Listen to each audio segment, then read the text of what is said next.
Salve, torcida, sejam bem-vindos a mais um vídeo do canal Careca Vascaíno.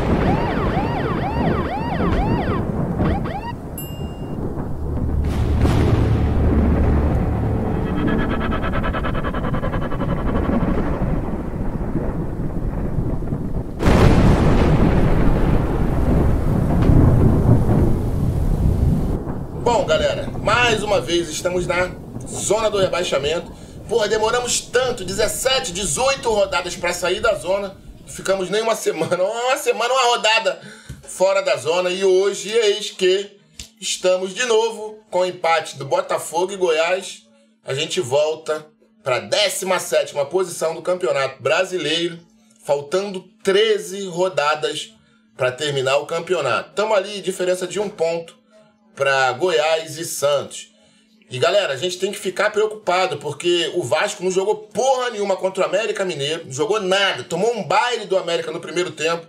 Se o zagueiro do América não tivesse sido expulso, provavelmente o Vasco perderia aquele jogo, ou no máximo conseguiria um empate.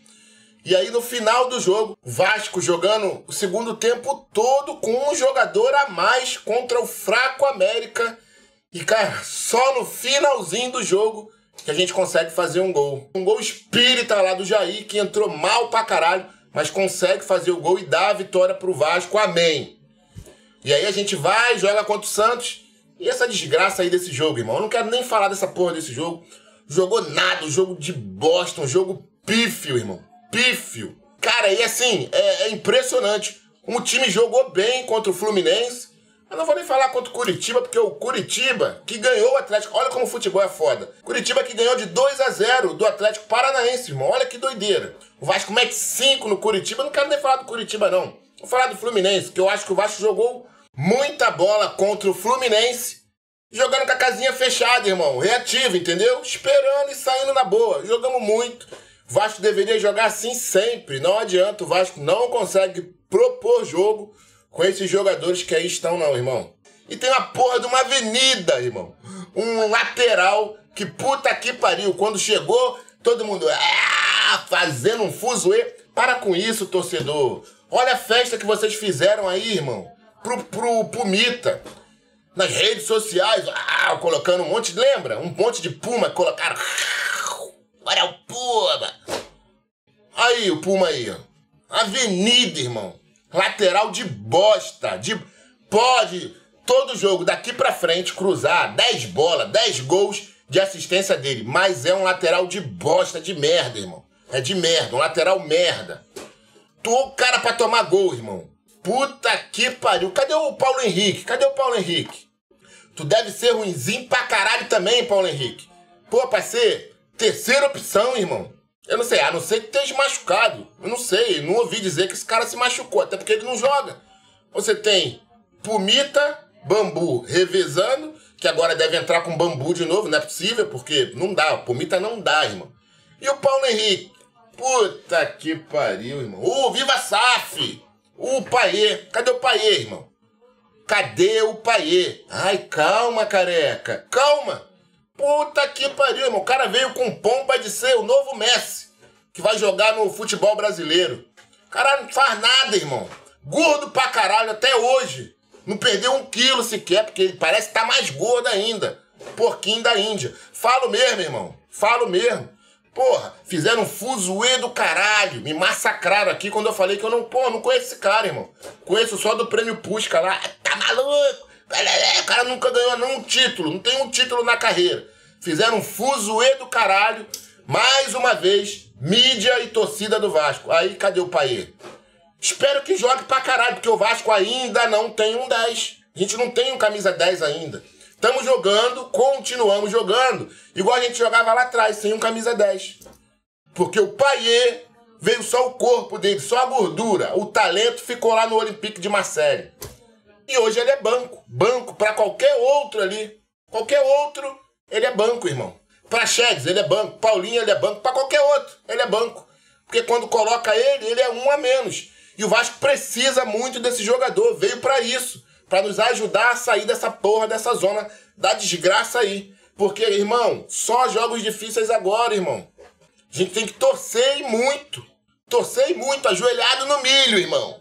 porque agora são jogos difíceis, mas o Vasco, graças a Deus, tem a sua torcida, tem São Januário, porque mais uma vez, como foi ano passado, mais uma vez a torcida esse ano vai fazer a diferença. Terá que fazer a diferença. Terá que entrar no espírito desses caras, entendeu? No corpo deles e fazer esses caras jogar bola. Porque vão ser agora 4 jogos no Rio, São Paulo, Fortaleza, clássico contra a Mulambada e depois o Inter. E o Vasco tem que pontuar o máximo de pontos possíveis nesses jogos em casa, irmão. Cara, se não pontuar, fudeu. Fudeu. Porque depois do jogo contra o Fortaleza, São Paulo, dia 7 agora, e depois Fortaleza, dia 18. Passou esse tempo, aí, irmão, de lá para 11 rodadas, só jogos. Finais de semana, meio de semana. Finais de semana, meio de semana. Finais de semana, meio de semana. Como que esses caras vão aguentar, irmão? Os caras jogam só finais de semana, ou mais, 15 dias, 20 dias. Pô, e os caras já mostram um preparo físico de bosta. Tu imagina esses caras jogando final de semana e meio de semana direto, 11 rodadas. Porque agora a gente pega São Paulo, Fortaleza, Mulambada, Inter. Depois joga fora, contra. E tudo isso aqui, ó. Depois de Fortaleza, tudo jogos finais de semana e meio de semana. Depois a gente pega Goiás fora de casa. Tem que pontuar, não pode dar mole que deu contra o Santos, não. Contra o Goiás, porque é adversário direto, são 6 pontos. Não pode perder esses jogos, irmão. Não pode. Goiás, Cuiabá fora, depois Botafogo em casa. Aí sai fora pra jogar contra o Cruzeiro. Pega em casa o América Mineiro, aí é outro sacode que tem que dar neles. Tem que vencer. Não tem jeito. Eu acho que é o jogo mais fácil do Vasco daqui até o final do campeonato. Vasco e América Mineiro jogando dentro de São Januário. Aí depois pega fora de casa o Atlético Paranaense. Em casa a gente pega o Corinthians. Aí pega o Grêmio fora depois. E na última rodada pega o Red Bull Bragantino jogando de novo em São Januário. Red Bull que tá lá nas cabeças já, brigando lá com o Botafogo. 7 pontos agora atrás do Botafogo na luta pelo título. Cara, vai ser foda. Vai ser foda e ainda bem, cara. Graças a Deus que pelo menos um técnico a gente tem. A gente sabe que o técnico tá dando o seu melhor. Porra, o cara é foda realmente. Gostei desse técnico. Só que não é suficiente, né, cara? Tem que ter peça ali de reposição. Tem que ter, porra, jogadores à altura. Vamos ver, galera. Vamos continuar torcendo. E é normal, cara. O time joga bem, daqui a pouco, porra, dá um mole ali, dá outro aqui. Só que o Vasco, irmão, acabou. Não pode dar esses mole mais. Tem que ser perfeito daqui pra frente, irmão. Tem que ser perfeito. Tem que ganhar metade desses jogos aí. Aproveitar essa sequência que a gente vai ter diante da nossa torcida, diante dos vascaínos. 4 jogos aqui no Rio de Janeiro e pontuar o máximo possível e se desgarrar desse pelotão ali de baixo, irmão. E assim, por incrível que pareça, né, cara? Pelo menos eu acho isso. O Vasco hoje joga muito melhor contra times que estão mais bem posicionados na tabela do que os que estão lá embaixo. Então, tomara que a gente pontue, tomara que a gente desafogue, né, cara? Esses 4 jogos aí seja pra desafogar a gente de uma vez por todas, amigo. Porque, porra, tá foda. Ninguém aguenta mais isso. Bom, galera, seguindo a nossa pegada de trazer reportagens lá de fora, porque a mídia convencional brasileira, né, não só a Globo, mas como todas as outras emissoras, todos os outros sites, ninguém fala nada, irmão. Irmão, tá acontecendo um fuzuê danado lá na Europa com o nome da 777 Pertines e ninguém aqui fala nada. Já saiu reportagem no Daily Mail, já saiu reportagem no The Guardian, no Time, lá da Grã-Bretanha. Já saiu reportagem do The Washington Post, irmão, dos Estados Unidos. E nada, aqui no Brasil, não. Aqui no Brasil tá tudo normal, tá tudo normal. Puta que pariu, cara. O Paul Brown, jornalista Paul Brown, que colocou a 777 em evidência lá fora, através... E aqui no Brasil disseram que a revista Josimar, que não falariam, né, seu Rica Perrone? Que disse que não, pô, quer pedir pra qualquer sitezinho, qualquer noticiazinha de qualquer sitezinho. Olha a repercussão mundial. Que o sitezinho, né, sabe nem o que fala, os caras não se dão nem o trabalho de pesquisar, de procurar. E eu falei isso aqui, cara, os jornalistas que fazem as reportagens do site Josimar, São caras de nome, irmão. Tanto que tá aí, ó. Repercussão no mundo todo do jornalzinho, que um ex-jornalista aqui, hoje um youtuber, chama, né, a revista Josimar de um jornalzinho. Tá aí, ó, no mundo todo, irmão. No mundo todo. Se espalhou já. The Washington Post fazendo uma matéria gigantesca. Vocês viram o vídeo aqui, né? Quase 1 hora de vídeo. Só com a matéria do The Washington Post. Fora as matérias que aconteceram no Daily Mail. Fora as reportagens que saíram no The Time, lá da Grã-Bretanha. O maior jornal também. É a versão digital do maior jornal nacional britânico. Fora o que saiu no The Guardian. Enfim, galera, o mundo todo tá falando sobre a 777, sobre as empresas deles. Porque quando eles tentam comprar o Everton, eles se colocam em evidência.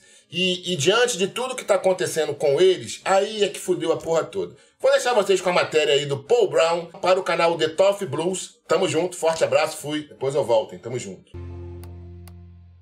Olá e bem-vindo de volta ao canal Toff Blues no YouTube, sua fonte para todas as coisas. Meu nome é Thomas, de volta ao canal hoje com um vídeo muito especial. Hoje discutiremos a propriedade potencial da 777 Partners. Muito tem sido discutido sobre o grupo de investimento no Twitter. Tem havido muitas alegações lançadas contra eles em vários artigos, mas um homem que está muito na vanguarda dessa discussão, através de suas investigações e seus artigos na revista Josimar, desculpe o som de H no Josar, qualquer que seja a pronúncia H, esse homem é claro, Paul Brown. Paul se junta a mim hoje, ele vai tentar nos dar um pouco de visão sobre o que diabos está acontecendo, por trás do investimento no clube com quem poderemos ir para a cama, e sua história passada no futebol. Então Paul, muito obrigado por ter vindo. Eu sei que você já fez algumas dessas discussões, sobre o 777, então como você se sente? Entrando nesses podcasts, qual é a sua impressão inicial? Vou me arriscar aqui e sugerir que talvez não seja a mais positiva das discussões sobre o grupo. Então, como você se sente indo nesses podcasts falando sobre eles? Acho que todos deveriam ter a mente aberta, e acho que um equilíbrio é importante, e entendo que os fãs do Everton querem ter esperança de um futuro melhor, e tenho certeza de que há alguns que estão tão preocupados com o que ouviram nos bastidores em termos de possíveis ameaças à administração, e você conhece as várias outras ameaças que pairam sobre o clube. Que eles estão muito dispostos a acreditar que qualquer um que apareça é melhor do que isso. O que eu diria, embora um colega meu tenha tweetado recentemente que há mais bandeiras vermelhas aqui, com este grupo em particular do que você veria em um comício do Partido Comunista Chinês, e quanto mais eu olho para elas, mais acho muito difícil discordar.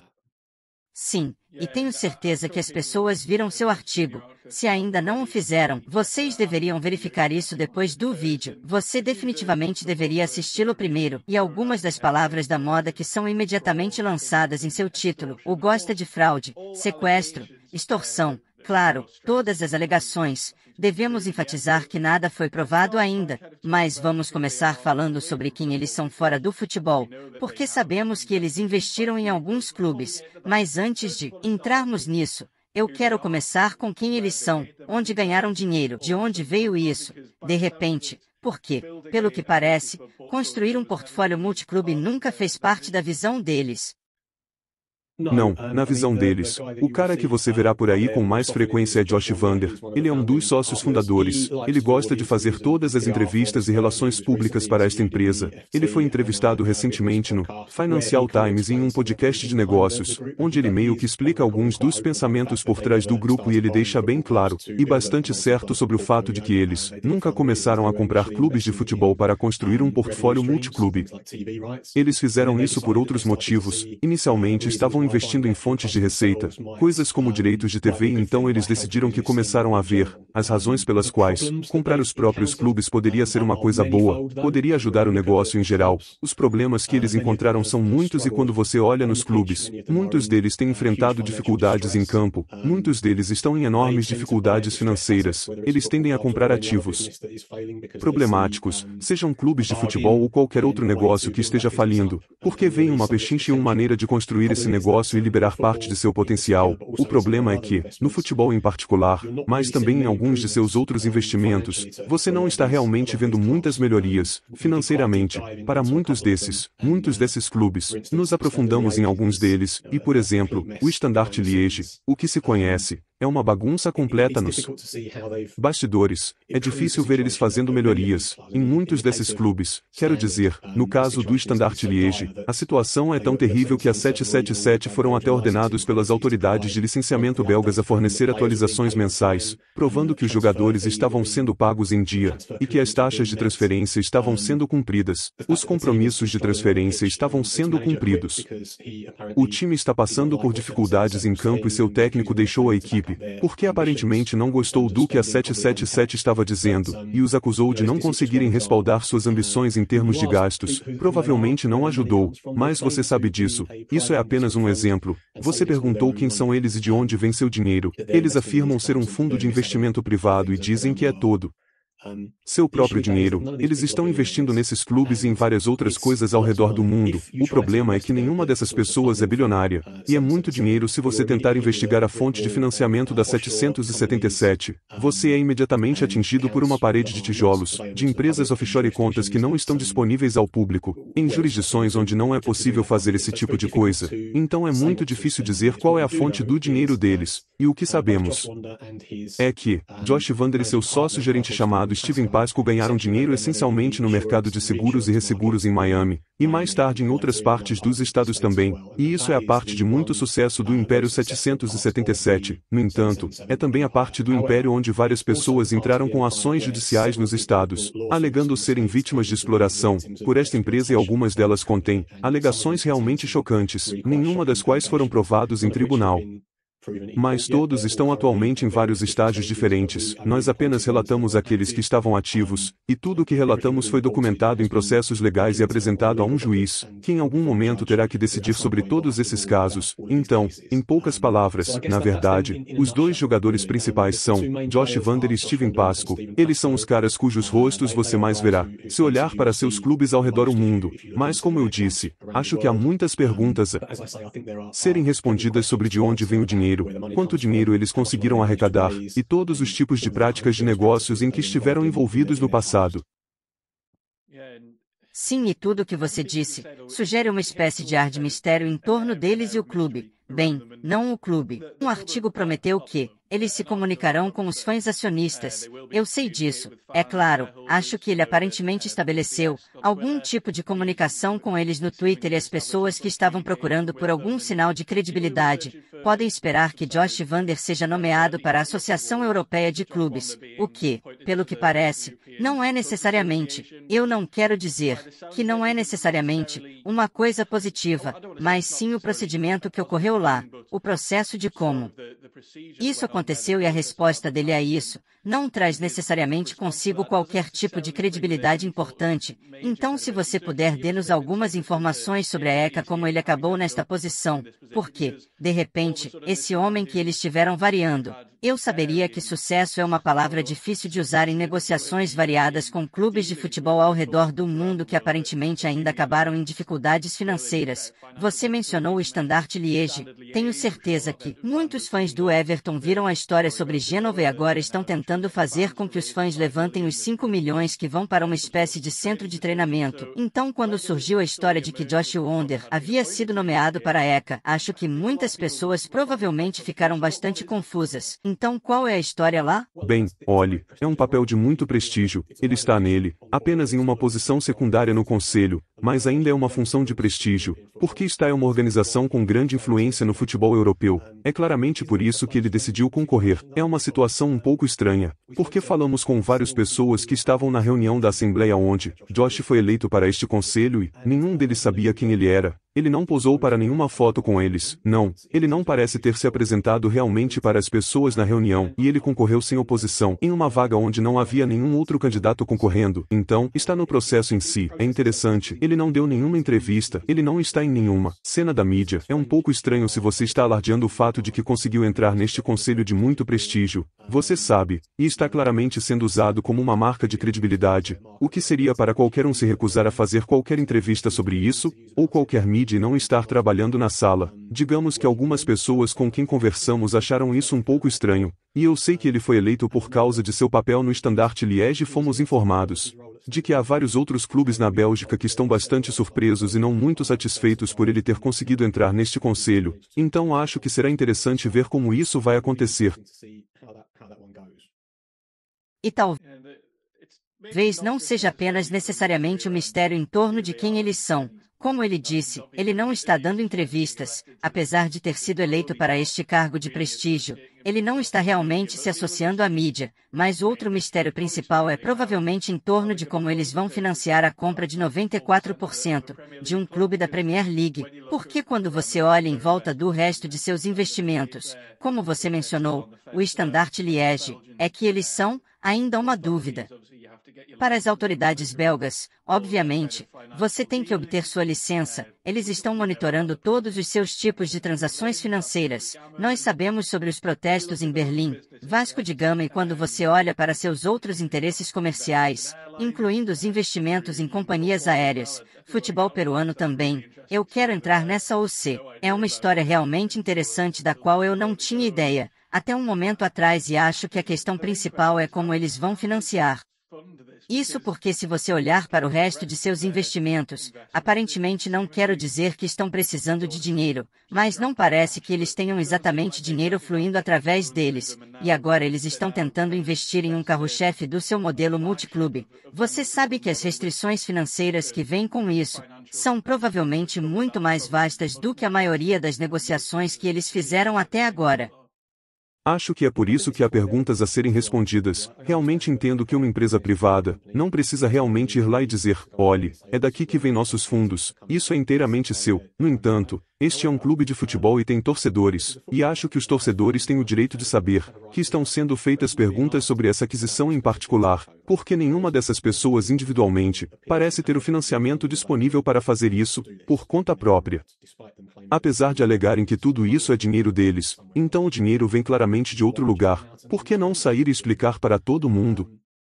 Comprar o Everton não vai ser barato, embora o gasto inicial para comprar o Everton provavelmente não seja muito. Eu digo isso porque a participação acionária de Machir atualmente não vale muito dinheiro agora. Eu ouvi a cifra de 500 milhões como um preço de compra potencial para o Everton.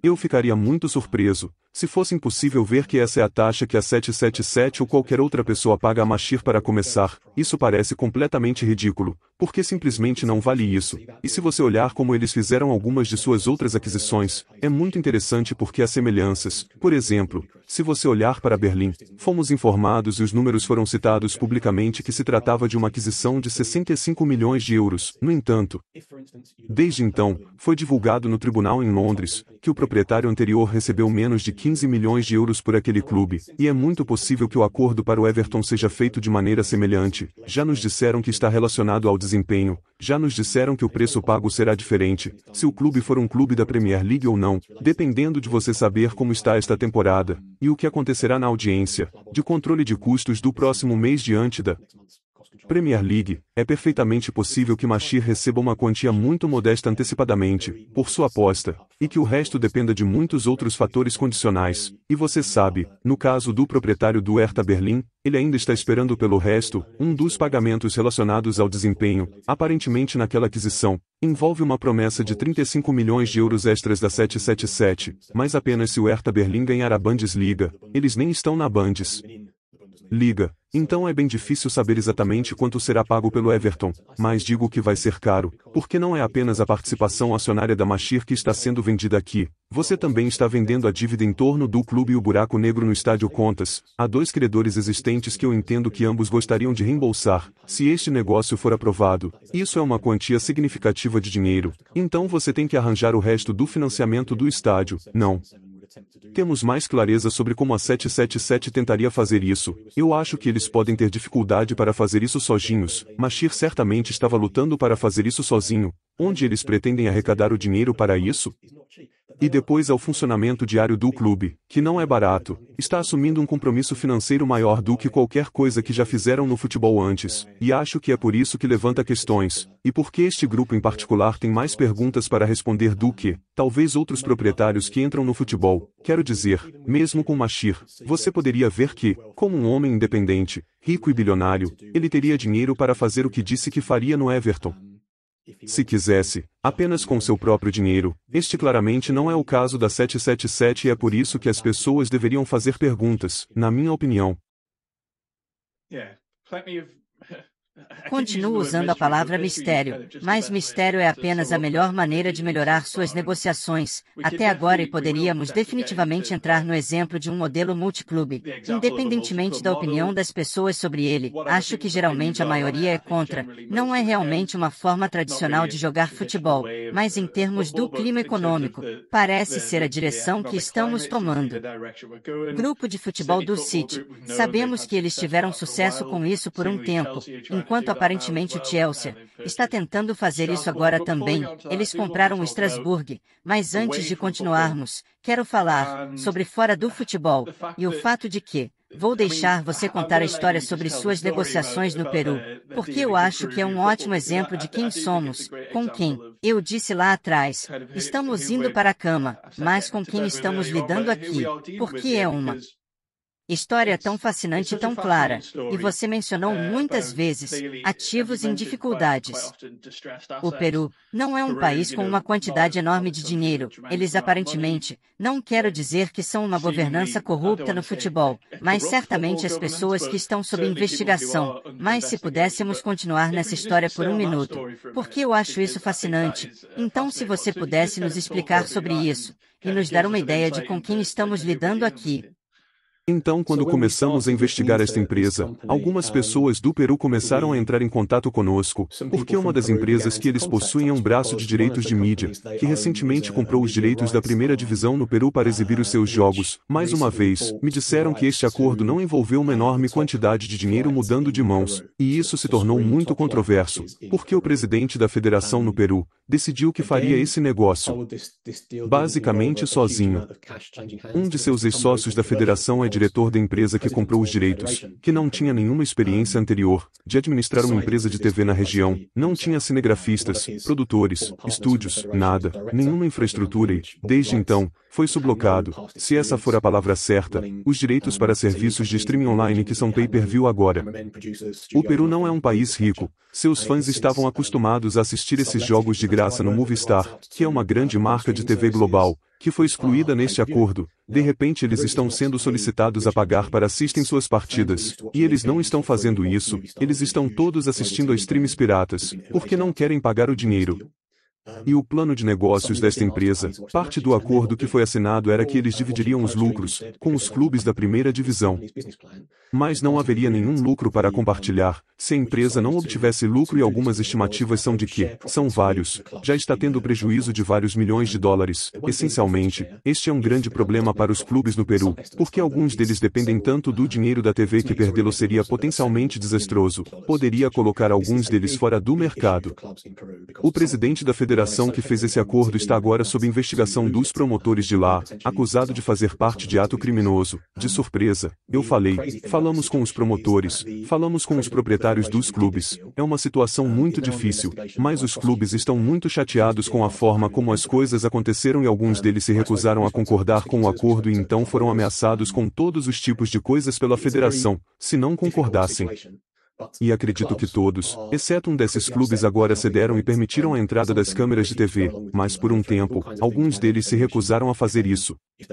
Parece que, em última análise, o presidente vai acabar no tribunal em algum momento. Por causa deste acordo, os promotores certamente estão indo atrás dele. Eles fizeram batidas em seus escritórios no Peru, e pelo que eu sei, o contrato real que ele assinou com esta empresa 777 ainda não foi divulgado publicamente. Então quero dizer, acho que é apenas uma situação absolutamente incrível, e é por isso que a incluímos em nosso artigo, porque os proprietários dos clubes certamente estavam preocupados, que não apenas seus clubes, mas a própria liga iriam falir por causa das implicações de tudo isso. Sim, agora, quando ouvi falar dessa história pela primeira vez, eu fiquei absolutamente fascinado e tenho certeza que será algo em que as pessoas ficarão de olho pelo resto do tempo, mas apenas para nos trazer de volta bem para a Inglaterra. Realmente, e tenho certeza as pessoas também terão visto sobre os investimentos da 777 na Liga Britânica de Basquete e o termo administração foi meio que usado pelos fãs do Everton. Já vimos isso algumas vezes, de forma bastante provisória, mas talvez algo que esteja ameaçando muito a Liga de Basquete atualmente é que eles também não pagaram, que perderam pagamentos lá. Então qual é o tipo de situação atual lá? 777, a empresa é acusada de estar atrasada no pagamento de investimentos na liga. Ela possui 45% da liga. Prometeu um investimento de 7 milhões de libras na época. O comunicado à imprensa fez parecer que eles já tinham pago os 7 milhões. Eles não tinham. Ainda não foi tudo pago e você sabe, meses e meses depois, esses atrasos nos pagamentos tiveram um grave efeito knock-on, na liga em geral e, no outro. O problema com isso em termos de base é que, como a 777 é a dona do London Lions, eles também estão atrasados com pagamentos empreiteiros, que trabalham para aquele clube agora. Você deve ter visto um artigo recente, na época em que o presidente do BBL confirma tudo isso. Ele escreveu para a 777, expressando que seus clubes não estão satisfeitos, e que o fato de os Leões não estarem pagando seus próprios contratados estava prejudicando os outros clubes, porque as mesmas empresas estavam se recusando a trabalhar com eles. Estamos falando sobre as pessoas que fazem o piso, os placares de LED, esse tipo de coisa, nos locais. É uma razão pela qual os jogos foram lançados muito mais tarde nesta temporada do que o esperado. Os clubes, portanto, não puderam vender os ingressos para a temporada, porque, você sabe, que os jogos não foram confirmados. Isso basicamente colocou todos os seus negócios em perigo. E tudo isso estava em uma carta que o presidente do BBL escreveu para a 777. Desde então, houve uma reunião do conselho, onde a 777 reafirmou seu compromisso com o BBL e também prometeu colocar mais financiamento na liga. Na verdade, o problema é que não tenho certeza se os clubes ainda acreditam em algo que a 777 diz. Alguns deles estão tão furiosos que se recusam a aceitar eles. Alguns deles acreditam que a liga estava caminhando para a insolvência, na forma como foi administrada, em grande parte, por causa do envolvimento da 777 e dos problemas com eles no pagamento de suas contas. Não acho que isso vai desaparecer a qualquer momento. Em breve, apesar deste compromisso extra do 777, veremos o que acontece. E agora há uma revisão sobre a propriedade dos Leões em andamento, que irá verificar se eles são pessoas adequadas e adequadas para serem donos daquele clube. E tem também uma investigação revelada pelo Telégrafo, em andamento pelo órgão licenciador, que é o órgão regulador do BBL, chamado de BBF, que também levantou preocupações sobre a 777 e suas práticas comerciais. Então há preocupações crescentes, basicamente no mundo do basquete, sobre esta empresa e, apesar do fato de eles falarem que continuam comprometidos com o basquete, não acho que muitos dos outros clubes, os membros dos clubes da BBL, acreditem neles.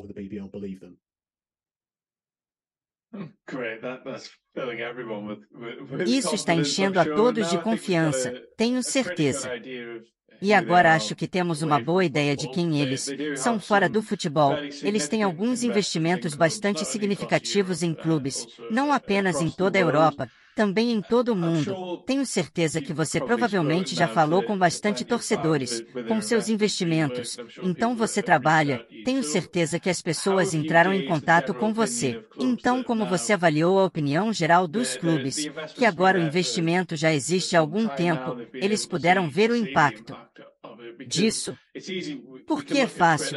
Poderíamos olhar para o Twitter. Poderíamos ver que o protesto de Berlim é provavelmente o mais visível, eu diria, com seus protestos em jogos. Mas o que você avaliou dos torcedores dos clubes em que a 777 já fez esses investimentos há algum tempo? Qual é o tipo de reação deles ao investimento? É diferente de clube para clube? É diferente de clube para clube. Para ser justo com a 777, eles não estão presentes em todos esses clubes há muito tempo. Eles começam com o Genoa, por exemplo. Penso em todos os torcedores com quem conversamos e olhamos para eles. Esses parecem os mais dispostos a dar a esses caras uma chance.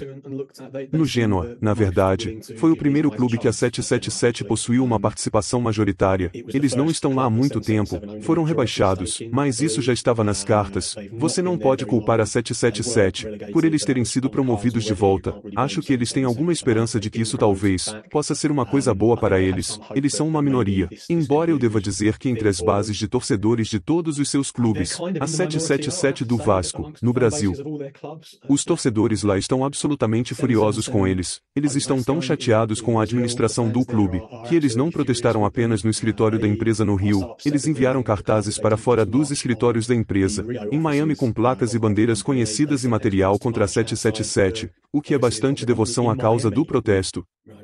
Realmente, sim, houve cartazes em Berlim. Essa situação é um pouco mais complicada porque na Alemanha você tem a regra dos 50+1. Então a 777 não deveria ter controle absoluto sobre o clube. O acordo foi originalmente analisado pelo órgão licenciador, e eles não estavam convencidos de que seria aprovado. Então tiveram que ajustar o acordo antes que fosse aprovado, e eles recebessem uma licença. Mas seus fãs não ficaram nem um pouco contentes pelos comentários recentes de Josh, sugerindo que ele acha que há uma nova onda de comercialização chegando ao futebol, e que os torcedores dos clubes mal podem esperar para serem monetizados. Paris ou quem, esses caras estão em outro nível, quando se trata de protestos e acho que você ouvirá muito mais deles, nas próximas semanas. É um clube de liga inferior na França, mas muito histórico. Um clube muito de esquerda, eles não estão nada felizes com a 777. Obviamente, os torcedores do Standard Liège também não estão felizes, o clube está realmente lutando em campo. Acho que eles ficaram alarmados com algumas das coisas que revelamos no último artigo da revista Josimar, e eles também têm feito protestos, então o protesto parece ser um tema comum contra esses proprietários e é por isso que acho que os fãs do Everton, que acham que podem esperar o melhor com a 777, deveriam realmente olhar para isso e se perguntar por que existem tantos torcedores de seus outros clubes que estão tão insatisfeitos com eles.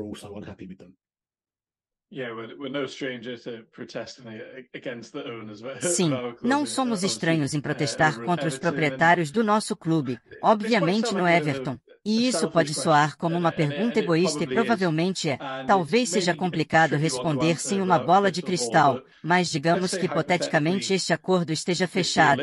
É claro que ainda há pontos de interrogação sobre isso. Quem sabe de onde virá esse financiamento? Quem sabe se eles passarão por todas as regulamentações da liga? Mas de uma perspectiva egoísta nesta era de modelos multiclubes, sempre tende a haver um clube carro-chefe por causa do grupo de futebol da cidade, que tem que ser o Manchester City. Você pode imaginar que se esse negócio for aprovado, o Everton será o seu clube carro-chefe, sem entrar muito em nossas opiniões pessoais, sobre os modelos de multiclubes, sobre a comercialização de futebol. Você vê isso acontecendo de forma diferente? Fãs fortes, porque lá, como discutimos no início do programa, há grandes lacunas no financiamento em todo o clube. Eles já estão tendo que emprestar dinheiro dos Estados Unidos, parecendo mensalmente, para manter as luzes acesas. E você mencionou algumas vezes o investimento em ativos em dificuldades. Estamos extremamente em dificuldades. Acho que é uma ótima palavra para descrevê-lo, mas, novamente, sem uma bola de cristal, isso pode ser difícil de responder. Mas como seremos o clube principal, em seu portfólio, você acredita que talvez aqui seja diferente dos outros clubes? É difícil saber, porque a escala dos problemas no Everton é muito maior do que qualquer outra coisa, com a qual eles tiveram que tentar lidar antes, e é por isso que o financiamento é um problema, e é por isso que acho que os fãs merecem respostas sobre o quanto eles têm, onde isso vem, o que eles pretendem fazer com isso, qual é o plano de negócios. Eu percebi que até que o acordo seja ratificado, se for ratificado, pode ser difícil para eles responder a essas perguntas, mas certamente se a 777 acabar sendo dona do Everton, eles precisarão sair e tentar explicar qual é o plano. Quando você tem um clube carro-chefe em seu modelo multiclube, isso meio que lhe dá uma posição diferente no mercado, dá a você a capacidade de enviar jogadores da base para clubes menores em seu portfólio, para construí-los, dá a você a capacidade de tentar usar alguns desses outros clubes, como clubes alimentadores para trazer jogadores. Eu apenas me esforço para ver quais vantagens nesses termos existem em alguns dos clubes que a 777 possui. Não consigo imaginar uma estrela vermelha produzindo um jogador que vai acabar no primeiro time do Everton. Não consigo ver uma razão pela qual você enviaria alguém da base do Everton para jogar pelo Vasco. Essas coisas parecem um pouco rebuscadas. Há outras coisas que você pode fazer com um modelo multiclube, que você sabe que pode beneficiar o Everton, se eles se tornarem parte de um, mas também em termos puramente comerciais, ter um clube carro-chefe torna todo o seu portfólio muito mais valioso, e acho que você precisa se perguntar, se o jogo final aqui para a 777 é vender esse portfólio para outro investidor, eles estão aqui para o longo prazo? para construir todos esses clubes. Ou eles estão aqui apenas para monetizá-los, e obter lucro e vender para outra pessoa novamente? Essas são perguntas que somente a própria empresa pode responder.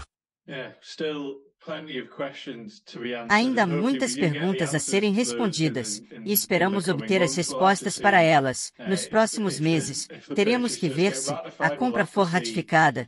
Teremos que ver se há muita espera e visão aqui, e você pode ver porque os fãs do Everton estão tentando dar um toque positivo a isso, porque estamos em uma grande ruína financeira há um bom tempo e está melhorando. Tem sido sério há bastante tempo, mas acho que agora está ficando muito sério, e acho que nossos problemas financeiros agora estão sendo levados muito a sério pela mídia britânica, onde estão borbulhando na superfície há um bom tempo, e isso agora está chegando ao ponto em que está chamando a atenção nacional para a situação em que estamos. Se a 777 for a resposta, como eu disse, teremos que esperar para ver, mas isso me leva ao fim da minha pergunta. Então, muito obrigado por vir hoje nos dar um pouco dessa visão extra sobre quem pode estar comandando nosso clube. Espero que nossos ouvintes talvez tenham obtido alguma visão extra. Não tenho certeza se podemos realmente dizer que isso aliviou a dor de alguém, as nossas preocupações, mas certamente nos deu uma perspectiva muito mais ampla de quem pode estar dirigindo o clube. Então, muito obrigado.